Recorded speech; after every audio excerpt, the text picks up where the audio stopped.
Welcome to the Catholic Cafe, where Catholic truth is served fresh daily. We've made you a reservation in the luxurious corner booth, so come on in and see what's on the menu today. Now, here's your host, Deacon Jeff Drzymski.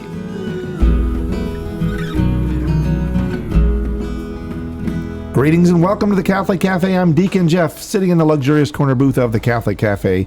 I've got Venerable Tom Dorian here. Yes, sir. And we've got Ziggy Rodriguez. That's me. Not quite venerable, but we have hope. And we are going to do a very different show today. We have never done this in our many years of the Catholic Cafe. 15 plus. 15 plus years, almost 800 episodes. Wow. This is the first time we've ever done this. We're doing a movie review. Ooh. I know. And so just like those... we haven't even prepped for this either, have we? No, we really have. Well, we have. This will be fun. We went to the movie. Well, we haven't really talked about it. We haven't talked about it. I want to be clear about this. We all just sort of like went to the Cabrini movie. We didn't get special passes. Mm-hmm. We didn't get special preview passes. We didn't get to go ahead, sit with like the muckety muck of the review world. Well, I hate to tell you this, the intelligentsia. Oh, you did. Bad news, man. I did. Yeah, I got special treatment. Well, he's venerable, though. Really? Yeah, they saw the hair and they're like, "Oh, dude, you're getting popcorn tonight." Okay, I don't doubt that, Tom. Thanks for sharing that. So Tom he's just coming clean. Just burst your bubble, brother. Yeah, I mean the most I got was I got free refills on my popcorn. So yeah. I mean I got that. And I don't know if that was special treatment or not. See, I was asked to leave. So. Yeah, well, I get that too. That's not your first run-in with the establishment. But so we're not professional reviewers. We're not. So we're just kind of like ordinary, everyday moviegoers, and we just all three of us saw this movie and then started Sam talking. And I are. You're not, man. You're an expert when it comes to film. No, I am not an expert. I love movies. Okay? I'm actually movies. Kind of a film buff myself, Tom. Okay, actually, yeah. But the point, but you're a filmographer. Yeah, I mean, okay, just because I had a Super 8 camera doesn't make me like all of a sudden Steven Spielberg. You might not realize this. I actually have a background in scrning, and film's been a part of my life for a long time. So yeah. Oh, okay. See, so you're the only dolt at the table. Is all I'm saying. No. I mean, I studied. I had film classes in college. Okay. I mean, but I will say that I love movies and I pay attention, and I've got favorite directors, and I've got favorite films, and some of them I don't necessarily like what they call art films. I don't really get into the weird. I actually love those. I know you do. Fellini's 8.5 and all that stuff. I know you do. La Strada is actually my favorite Fellini, but yes. Yeah. Okay. Move down the table further from me. No, I get it. No, and there's nothing wrong with that. I just, that's not who I am. Right. So actually, then that's kind of cool. You guys got three different. Yeah. Because like one of my favorite film is It's a Wonderful Life. Yep. That's actually pretty close for me. Okay. Is favorite. I mean, it's how can you get better than It's a Wonderful Life? It is like a perfect film. Is that artsy enough though, Sam? You know what? It has its moments. It has its moments. Well, you know what? Frank Capra. I read his autobiography, The Man Above the Name Above the Title, mm-hmm. and I love because I just love Frank Capra. Well, and something about It's a Wonderful Life is in terms of favorite film, yes. Like in terms of, is this the greatest film of all time, greatest execution of cinematic mastery? No, I'm not going to necessarily say that. But in terms of like favorite film, there's a film that several bad jump cuts in that movie, just so we're all clear. But a film that has like just been with my heart all my life and has instructed my heart and has fed my heart. Every single time I've watched it in a way that's unique to that film, I can't help but give it a highly elevated status. Mm-hmm. Yeah, and it deserves it. And then another favorite film of mine is E.T. And I don't know about what you think about the politics of Steven Spielberg, but he is an excellent director, and I love his. There's not many auteurs that are really left in the film business, and because an auteur is the guy that's like he's the author of the film, like everything about that film is it's him, his fingerprints on everything. Frank Capra was one, Howard Hawks was another, and so I know some of those John Ford, exactly. That's my guy. Yeah, so you like westerns, John Wayne. Yeah, but you know what? He did some great non-westerns. Well, you're exactly right. Green Was My Valley. Grapes of Wrath, right? Didn't he do that? So look. Okay, we've just impressed everybody with our film knowledge. Yes, we have. But we went, all three of us, not at different times, mm-hmm. went to Cabrini, the movie. Mm-hmm. And that's what we're going to talk about is Cabrini. Angel Studios put this movie out just this year, so it's 2024 flick. and it's directed by Alejandro Monteverde, who he also did The Sound of Freedom, and he's done a couple of other movies. And I was amazed about something, not about the film. I enjoyed my film experience. I was amazed at just how divisive this film has become. Yeah. I was quite shocked by that, because I'm going to be honest with you. I'm going to jump to the end of my review and go like, well, I left the film kind of pleasantly. I was impressed. I bet you it's divisive though in the Catholic world. I don't know. How about outside the Catholic world? Yeah, I don't hear many. Yeah, the secular Okay. world, I don't hear as many complaints about it. I mean, frankly, it's been very well received by secular critics. It's last I checked, it's above 90% on from critics and 98% from audiences. And some secular critics gave a negative review like. Saints are boring, and the people from Angel Studios took that and they used that for their ads, which is kind of a funny move that they made. But overall, I would say outside, you bring up a good point. The divisiveness is not from the secular world. Now, I think part of it is because it was created, and we'll talk about this, I think, for a secular audience. It wasn't created for a Catholic audience, which is why you've got these Catholic moviegoers so angry about the result, I think, in part. But you're right, Deacon Jeff. I mean, it is intense. It almost feels like it's as intense as like the election politics and stuff like that. I know. It's like maybe crazy. that's part of like, because this is going to be an election year and it's going to be a really weird election year. Yeah. It's already starting to spill over into things, But I started thinking like, when people were saying what they were saying, I was like, well, whoa, back up just a little bit. Yeah. Really? I was overwhelmed with like some of the negative stuff. Now, and then at the same time, then people feel like they have to counter that. So it becomes like overtly positive stuff. Yes. So it becomes like left and right. And you're on my team or off. It's like, are you on like team good or team bad? And it's like, and it's not just that they thought the film was bad. It's like no one says it's evil. I've actually seen people say that it's evil or blasphemous or I have not sacrilegious. seen it. Yeah. I haven't seen it. Well, he lives online. Yeah. Ziggy is like an online creature, and he stays up all night with like bleary eyes, bloodshot eyes, and he's got his like his Diet Coke sitting there and all night long, and he'll sit there, And Actually, I travel into it like Neo from the Matrix. I know you do. I don't doubt that. You plug in and get into online fights. I know. See it? Yeah, and there's like he sits there and it's like there's cigarette smoke wafting through his room and he doesn't even smoke. That's how intense it is. And so there's like a lot of folks are doing that, and I don't do that, but I've heard some things. And I'm like going, wow, I that was not my take at all. So I thought we would spend a little bit of time talking about it.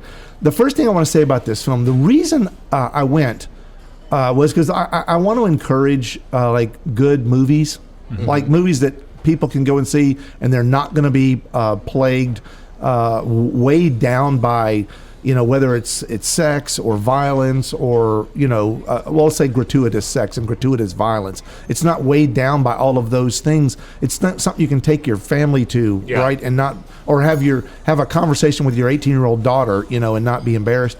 And, it was like, it was one of those movies. I thought like, well, that's pretty good. But I got to say this, the main reason I went to that movie, the first thing that I saw was the cinematography. So like in the trailer, I was looking at the trailer and I'm like going, okay, whoever made this movie, that's before I even knew it was Angel Studios, before I knew it was Alejandro Monteverde.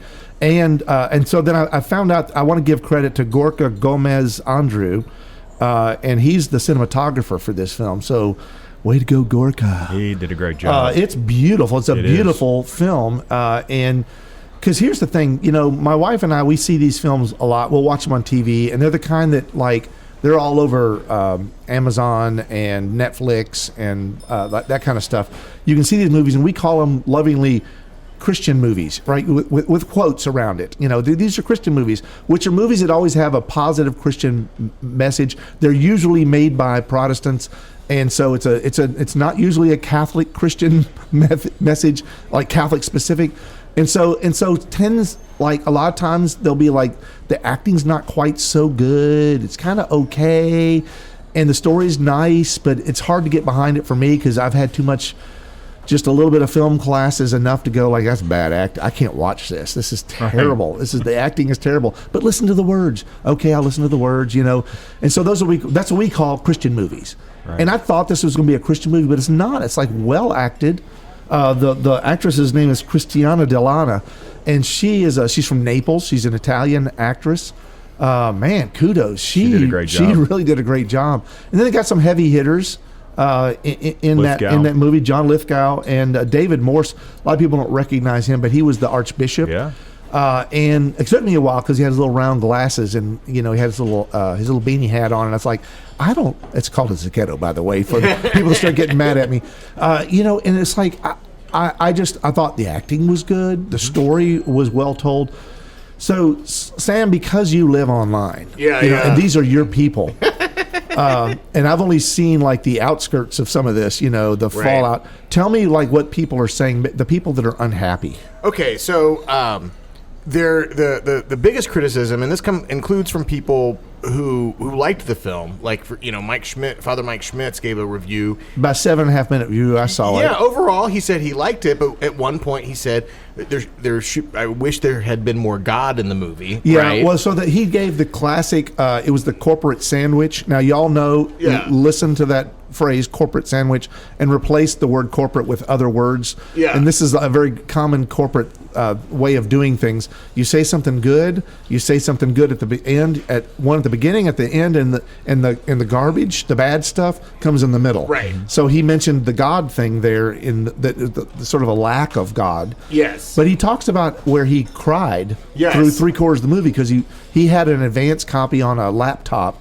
And he watched it like in his chapel. So he brought it into the Lord's presence. And so where the Lord might not have been overtly present in the film, he brought it into the Lord's presence. Yes, I agree. We couldn't do that at the theater. We don't. You can't have popcorn in the presence of the Lord, I think. I'm not sure. Right, exactly. So I will say, so people were saying that you don't see her praying. And honestly, I had a couple of times. Okay, she sat in the chapel. She did, yeah. She sat in the chapel and she didn't say anything. Right. For several minutes, she sat in a chapel. Right. Okay. No. So, because I've heard that complaint. Yeah. She didn't pray. It's like, okay, what was she doing in there? Right. Was she like thinking about the day's crossword puzzle and, you know, or was she thinking about what she was going to cook for dinner that night? Or was she maybe thinking to herself very solemnly and, I don't know, maybe she was praying. And that there wasn't an emphasis on the person of Jesus and her relationship with Jesus or on the Sacred Heart devotion, and that you didn't, the name of the community wasn't mentioned, and you only saw at the very end, you saw the little symbol of the Sacred Heart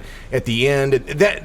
And what people have said. There were Sacred Heart images in the movie. Yeah. Like up on the shelf, there would be a Sacred Heart image. And by the way, just to clarify, it's my understanding that the director is a Catholic. It is a serious Catholic. I don't know him personally. I don't either, so I don't know whether he is or is not. And that's been reported. I don't know. And so I know that Angel Studios is not a Catholic organization, right? And I know that they're trying to make films that are going to spread to a wide audience. So, like, one critique that I heard was that it creates the impression, it basically turns her into a social justice warrior, and it makes it where you can do all of this big stuff in the world without Jesus. And that I agree with that, except for the without Jesus part, because I don't think it overtly says I don't need anybody else. Right? I don't think it does. It doesn't overtly say that. And now, I want to give credit where credit is due, and there are several people, like including my wife, who I do agree. I'm in the Father Mike Schmitz club in terms of if I had made the movie. Before she ever did every single major step that she had to do, I would show her discerning before the Blessed Sacrament or praying, if that's what she actually did. I would show that. I would want to make sure people understood the connection between what a great woman she was but also why she's a saint. Yeah. Not because she's a great woman and did great things, but because she was basically empowered by the Lord in her relationship with Jesus Christ.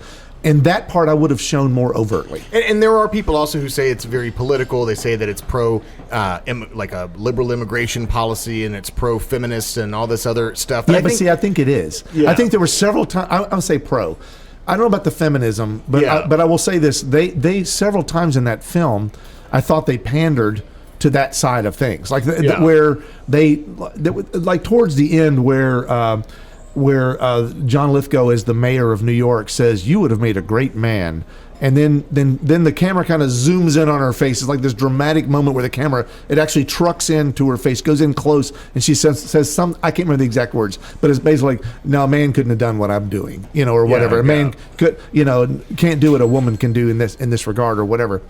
And we do believe in the feminine genius as yes, Catholics. I know, but we don't believe that men can't do things because they're not women in terms of great things, right? But there are certain things, there are certain excellences and perfections to a woman and to a man. 100% agree with that. And but so I try to view it within that framework. But I understand why you were being always generous. thinking that way. You were being generous. There were a couple times where I went like, okay, I would put that in the list of how, because it was very, very, very women centric. Yeah. And there were a couple of times where I think, again, as a filmmaker, you have choices and you choose things to tell a story, and then also to put your understanding of that story into the movie. So choice of shots, choice of angles, choice of characters, choice of lines, choice of focus, because you have this blank canvas that you can then start putting pieces on there. And so just like Da Vinci and the Mona Lisa, I mean, what colors he chose, the look on Mona Lisa's face, all these things are choices he made to tell some story, right? Well, so a director can do that as well. I just thought there were several times where it kind of went there. Yeah. And it reminded me of the moment in one of my favorite trilogies of all time is the Lord of the Rings trilogies, when the woman cuts off the head of the wraith, ring wraith. Yeah. And is the ring wraith the big beast, the squealy monster dragon thing? You were talking about the Witch King, but with the. But he cuts off the head. She cuts off the head, yeah. And he says, "No man can blah blah blah," and she goes, "I am no man," and then slices off the head. Sure. That was done obviously to make all the women in the audience happy. Sure. Finally, men get to see what we can do. We can cut off the head of the serpent, and that's good. I just thought there were a couple of moments like that in this movie. It didn't destroy the movie for me. Right. And on the immigration side of things, I mean, one thing that, because I heard a lot of people very upset about that, and it's like, well, first of all, the thing that people are upset about right now is illegal immigration, and the Italians who came in through Ellis Island, that was not illegal. But what are people upset about with this movie? They were saying that it's just a very basically open borders thing? Open borders type thing, and it's like that. There was not like a policy of saying that those were legal immigrants who came through. Yeah, and I didn't get that. I didn't get that sense myself. Yeah, and no one wants people treated badly. You know what I mean? And so I think that's a stretch, to be honest with you. I think sometimes we can project our own sort of political lenses and views on it, but. I was speaking. But can I say, I don't want to interrupt you too much, but can I say, I think that we forget how poorly the Italians specifically, the Irish had their time, and they were poorly treated. Right. The Polish, as well. and us Poles, we're still treated that way. Although we have more jokes about us than anybody else. So, but the point is, the country really was not. Generous. We'll just say generous to welcoming to the Italians, and I didn't really I had forgotten that until I saw that and realized, man, if you were Italian, you couldn't do anything in New York. Right. I mean, literally, there were things that you couldn't do, and so it's. I don't think that was like pro open borders or anything. I don't think so either. It was, by the way, it's very funny. The funniest line in the movie was the mayor of New York says, "This is the last time there's going to be an Italian festival in New York City." but so I got into this one dispute not dispute or dialogue with a woman she was a wonderful, holy woman, very strong opinions, extremely strong opinions on this movie. And here's something that I said to her, and this is kind of where my heart is with regard to the film. Yeah. I said, it seems to me that you and I are looking at this through very different lenses. I think that the film will introduce many non-Catholics and non-Christians to Mother Cabrini. And as a saint, she can intercede for those people and draw people to Christ in ways that the film does not.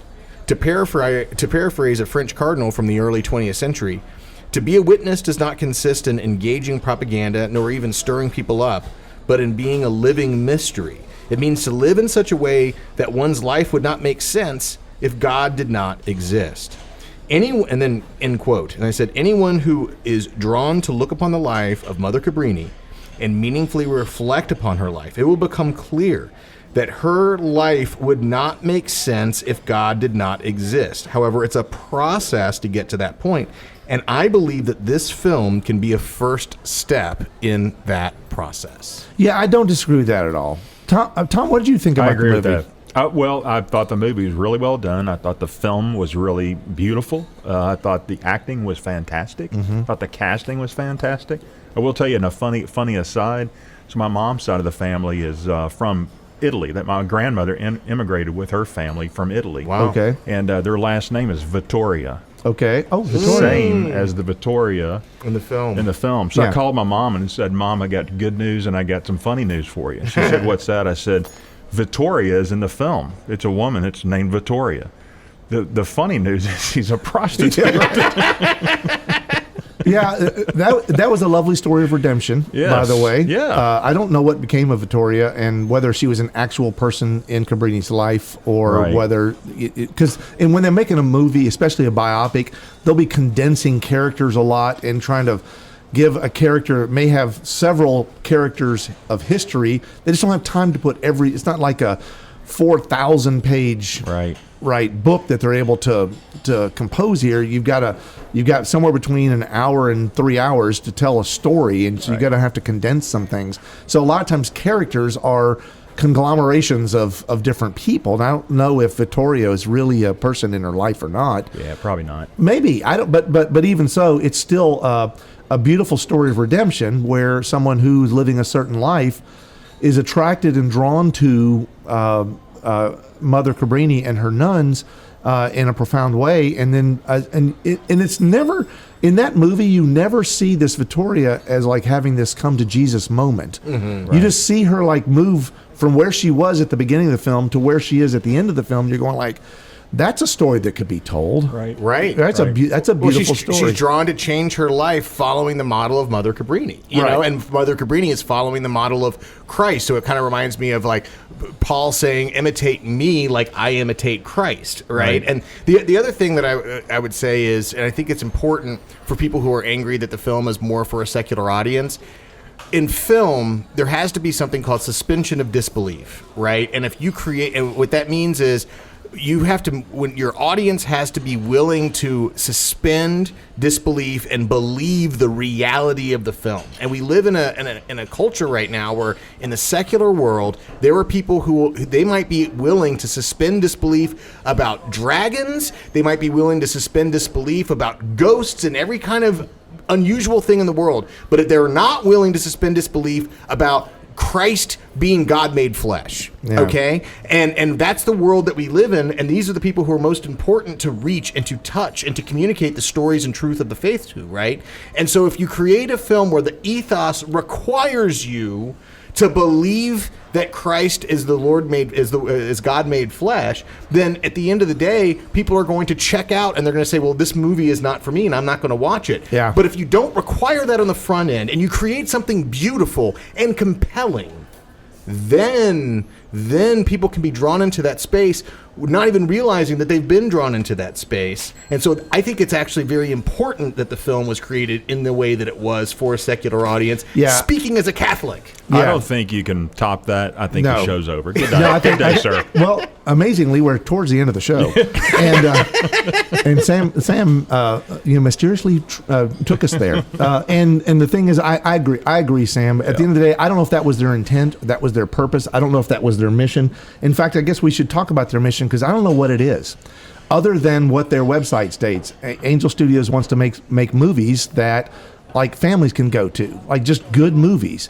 So, and here's the thing, I do not believe that their intent with this movie was to make more Catholics. Mm-hmm. That's not what their intent is. I know that. The founders of Angel Studios, four of the guys are brothers, the Harmon brothers. They're Mormons, and I this is not a theologically Mormon movie. Right. But it's not anti-Catholic either. I think in a lot of ways, they just don't know all the things we know as Catholics that go into becoming a saint, that go into becoming a follower of Jesus Christ in that way. And the reality is, I don't hold that over their heads and say, this is a terrible Catholic movie. What I'm saying is it's a good movie. It's a great story. And there are some faults in terms of like what they could have done to make it more overtly Catholic, but at the same time, would they then reach the people that need to see a movie about a positive role model or a person that's going to lead them closer to Jesus? Because that movie never denies the existence of God, never denies that Jesus Christ is her motivation, never denies any of those things. Or it says anything negative about the Catholic Church. 100%, right? So at the same time, it's like, here's the thing. My end result is I'm going to cut it a lot of slack and say it's a good movie. I enjoyed the movie. I was not upset by it. It didn't could there have been more crucifixes? 100%. They should have put more crucifixes in that movie to be even more accurate in terms of the detail. But the reality is, it wasn't like they don't understand. They don't know what a crucifix is in the way that we do. They don't understand the theology of the crucifix in the way that we Catholics do. And that's why I don't hold that against them. I really don't. It's like they did a pretty good Catholic movie for not being Catholic. Yep. So I advise everybody. You guys thumbs up on this one? Thumbs up. Right. We give it 2 thumbs up and go and see it and judge for 3. yourself. Yes, 3 thumbs up. Hail Mary, full of grace, the Lord is with thee. Blessed art thou among women, and blessed is the fruit of thy womb, Jesus. Holy Mary, Mother of God, pray for us sinners, now and at the hour of our death. Amen. Thanks for listening to The Catholic Cafe. If you'd like to contact Deacon Jeff, send him an email at deaconjeff@thecatholiccafe.com. Visit us on the web at thecatholiccafe.com. You can also find us on iTunes or follow us on Facebook and Twitter. The Catholic Cafe is brought to you by the Order of Malta Federal Association. Join us again at The Catholic Cafe, serving up salvation 1 cup of coffee at a time.